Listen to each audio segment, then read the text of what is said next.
माँ हुई प्रेग्नेंट। रूही, आज इतना लेट हो गई तू? मम्मी डॉग्स को खाना खिलाने गई थी। रास्ते में देखा एक कैट का पाँव टूटा हुआ था, तो उसको डॉक्टर के पास ले गई और इलाज में इतना टाइम लग गया। सबकी फिक्र है तुझे, खुद की फिक्र छोड़ के मुंह हाथ धो ले जा। जान तो जान होती है ना माँ, इंसान की हो या जानवर की। अरे मेरी जान, अब नहा ले जाकर, कपड़े बहुत गंदे हो गए हैं। दादू आपको भी चलना चाहिए था। वो कैट इतनी क्यूट थी, क्या बताऊं। तुझसे भी क्यूट? मुझसे तो ज्यादा क्यूट थी, पर आपसे ज्यादा नहीं दादू। कॉलेज के आखिरी साल में है, पर इसका बस चले तो दादाजी की गोद से ना उतरे। दादाजी की लाडली। पापा आप तो बस जलते हो कि दादाजी आपके पापा होते हुए भी मुझसे इतना लाड करते हैं। ऐसा ही समझ लो, मुझसे तो कोई लाड ही नहीं करता। अच्छा। रात को सोते वक्त मम्मी और पापा थोड़े परेशान हैं। लोग क्या कहेंगे कि बेटी की शादी की उम्र है और ये लोग बच्चा पैदा कर रहे हैं। अब हो गया तो क्या करें। देखो, भले कितनी ही उम्र हो, लेकिन हम ये बच्चा नहीं गिराएंगे, कह देती हूँ मैं। अरे कल पेट बड़ा होगा तो रूही पूछेगी कि ये सब क्या है। फिर बाहर वाले क्या बोलते हैं, इससे ज्यादा जरूरी ये सोचना भी है कि रूही क्या बोलेगी। अब बात करो ना उससे। नहीं नहीं, मुझसे नहीं होगा। बच्चा तो हो गया तुमसे। अरे तुम कर लो ना प्लीज, मैं सो रहा हूं। इतने गैर जिम्मेदार हो तभी तो बच्चा हुआ है। देखो, मुझे तुमसे लड़ना नहीं है। मम्मी के लिए ये नई टेंशन थी कि अब रूही को बताना पड़ेगा। अगले दिन मम्मी रूही को अकेले में देख के उससे कहती है, अब सुन रूही, तुझसे कुछ बात करनी है। अरे इतना फॉर्मल क्यों हो रही हो मम्मा, बोलो ना। अब अपने घर, हाँ मतलब ना, मेरे पेट में। गुड़गुड़ हो रही है। अरे शर्मा क्यों रही है आप। रुकिए मैं अभी चूरन लेकर आती हूँ आपके लिए। अरे तू समझ नहीं रही है।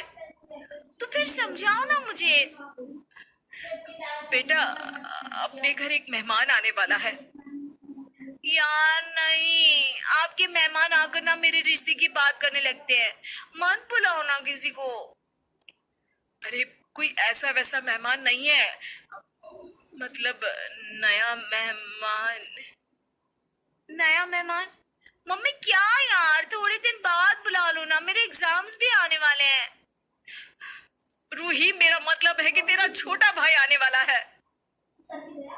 आर्यन, चाचा का लड़का। उसे तो बिल्कुल मत बुलाओ, वो मुझे बहुत परेशान करता है। रूही, मैं प्रेग्नेंट हूँ।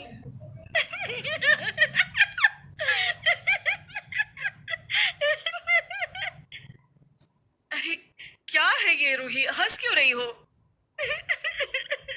अच्छा प्रैंक है।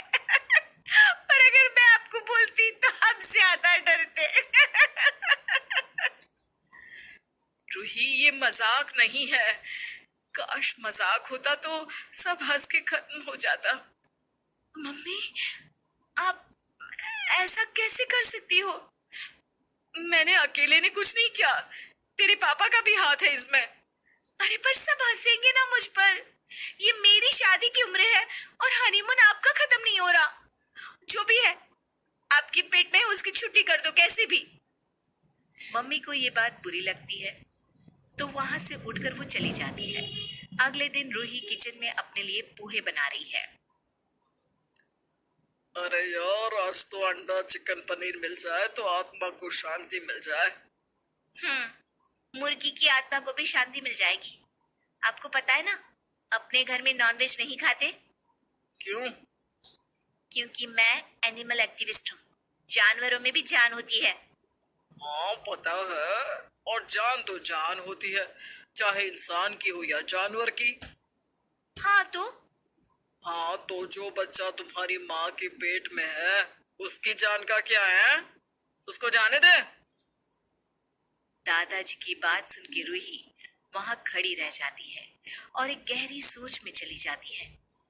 आपको कैसे पता ये सब दादू? तेरे पापा ने बताया। जब तेरी माँ अपनी बेटी को बताने की हिम्मत कर सकती है तो तेरा बाप अपने बाप को बताने की हिम्मत कर ही सकता है। मैं तो घर में नए मेहमान के लिए तैयार हूँ, तू देख ले। जमाने की फिक्र है या घर वालों की खुशी की? रूही वहां से सीधे घर से बाहर चली जाती है। सबको लगता है कि रूही पर दादाजी की बात का कोई असर नहीं हुआ है, पर वो थोड़ी देर बाद वापस लौटती है। अरे 10 सारे खिलौने। मेहमान आ रहा है ना, तो तैयारी तो करनी पड़ेगी ना दादू। मम्मी और पापा रूही की बात सुन के उसे खुशी से गले लगा लेते हैं और सब खुशी खुशी नए बच्चे का इंतजार करने लगते हैं।